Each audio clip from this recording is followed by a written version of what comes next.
প্রাচীন মিশরীয় সম্রাটদের বলা হতো ফেরাউন বা ফারাও।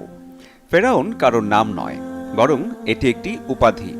ধারণা করা হয় আজ থেকে প্রায় ৩৩০০ বছর আগে প্রাচীন মিশরে এক ফেরাউনের রাজত্ব ছিল, যার নাম ছিল দ্বিতীয় রামাসিস।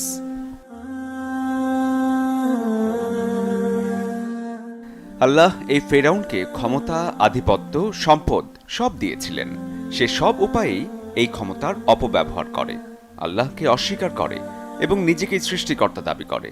আল্লাহ কোরআনে বলেন, ফিরাউন বলল, হে পারিষদবর্গ, আমি ছাড়া তোমাদের কোনো ইলাহ আছে বলে আমি জানি না।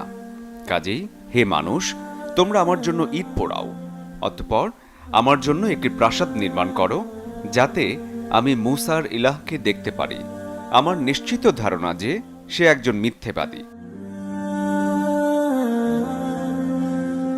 এক গণক ফেরাউনকে বলেছিল যে বনে ইসরায়েলের এক ছেলে জন্ম নেবে, যে তাকে ক্ষমতাচ্যুত করবে, এবং তখন সে বনে ইসরায়েলীদের ঘরে জন্ম নেয়া সব ছেলে শিশুকে হত্যা করা শুরু করল। তবে আল্লাহর হুকুমে মুসা আলাইহিসসালামকে সে হত্যা করতে পারল না। শুধু তাই না, মুসা আলাইহিসসালাম বড় হয়েছিল ফেরাউনের নিজ ঘরেই। এর পরের ঘটনা আমরা কম বেশি সবাই জানি। মুসা আলাইহিসসালাম এক ব্যক্তিকে ভুলবশত হত্যা করলেন এবং মিশর ছেড়ে পালিয়ে গেলেন। এরপর নবুয়ত প্রাপ্তির পর যখন তিনি ফিরে এলেন এবং ফেরাউনকে হেদায়েতের কথা বললেন, তখন ফেরাউন মুসা আলাইহিসসালাম এবং তার অনুসারীদের শাস্তি দেওয়ার জন্য তাদের পিছু নেয়। আল্লাহর হুকুমে সাগর তখন দুভাগ হয়ে যায়, আর মুসা আলাইহিসসালাম ও তার অনুসারীরা সহজেই পায়ে হেঁটে সাগর পাড়ি দেন। কিন্তু আল্লাহ ফেরাউন ও তার সৈন্যদের সেই সাগরে ডুবিয়ে মারেন।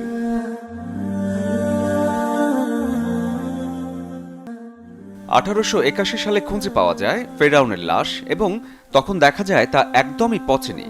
তা রাখা হয় মিশরের এক জাদুঘরে। এরপর ফ্রান্সের সরকার কিছু প্রত্নতাত্ত্বিক গবেষণার জন্য তৎকালীন মিশর সরকারের কাছে ফেরাউনের লাশ চাইলেন। তবে তখন ফ্রান্সের নিয়ম ছিল, জীবিত বা মৃত কেউ ফ্রান্সে প্রবেশ করতে চাইলে তার থাকতে হবে পাসপোর্ট। তখন ফেরাউনেরও পাসপোর্ট তৈরি করা হলো আর নিয়ে যাওয়া হলো ফ্রান্সে। এই গবেষণার কাজে একজন বিজ্ঞানী ছিলেন, যার নাম ছিল প্রফেসর মরিস বুকাইলি। তার জন্ম ফ্রান্সের এক খ্রিস্টান পরিবারে। তিনি শুরু করলেন ফেরাউনের লাশ নিয়ে গবেষণা। ফেরাউনের লাশ না পচার কারণ হিসেবে তিনি দেখতে পান লাশের গায়ে ছিল অনেক লবণ, আর সাগরে ডুবে মরা ছাড়া এত লবণ আসা অসম্ভব।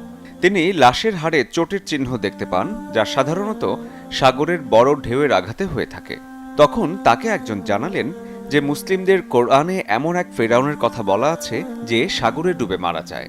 তিনি প্রচণ্ড অবাক হলেন, কারণ মমি পাওয়া গেছে 1881 সালে, আর কোরআন নাজিল হয় 1000 বছর পূর্বে। এরপর তিনি শুরু করলেন গবেষণা। প্রথমে বাইবেল ও পরে তাওরাত পড়লেন তিনি। সেখানে ফেরাউন মুসা আলাইহিসসালামের পিছু নিয়েছিল এবং সাগরে ডুবে গিয়েছিল এমন কথা থাকলেও লাশ সংরক্ষণ নিয়ে কিছু ছিল না। লাশ সংরক্ষণ নিয়ে শুধু কোরআনেই বলা আছে। তিনি কোরআনের একটি আয়াত দেখলেন, আজ আমি তোমার দেহকে রক্ষা করব, যাতে তুমি তোমার পরবর্তীদের জন্য নিদর্শন হতে পারো। অধিকাংশ মানুষই আমার নির্দেশনাবলী সম্পর্কে নিশ্চিতই উদাসীন। মরিস বুঝতে পারলেন ফেরাউনই সেই ব্যক্তি যে নিজেকে আল্লাহ বলে দাবি করে, নাউজুবিল্লাহ, এবং আল্লাহ তাকে শাস্তি দেন আর তার দেহকে সীমা লঙ্ঘনকারীদের জন্য নিদর্শন হিসেবে সংরক্ষণ করেন। মরিস তখন আরও বুঝতে পারলেন সমুদ্রের পানির আর্দ্রতার মাঝেও কেন ফেরাউনের লাশ অক্ষত রয়েছে, কারণ আল্লাহ নিজে তা সংরক্ষণ করেন। এভাবেই আল্লাহ তার নিদর্শন সমূহের মাধ্যমে সীমা লঙ্ঘনকারীদের সতর্ক বার্তা ও জ্ঞানীদের হেদায়েত দিয়ে থাকেন।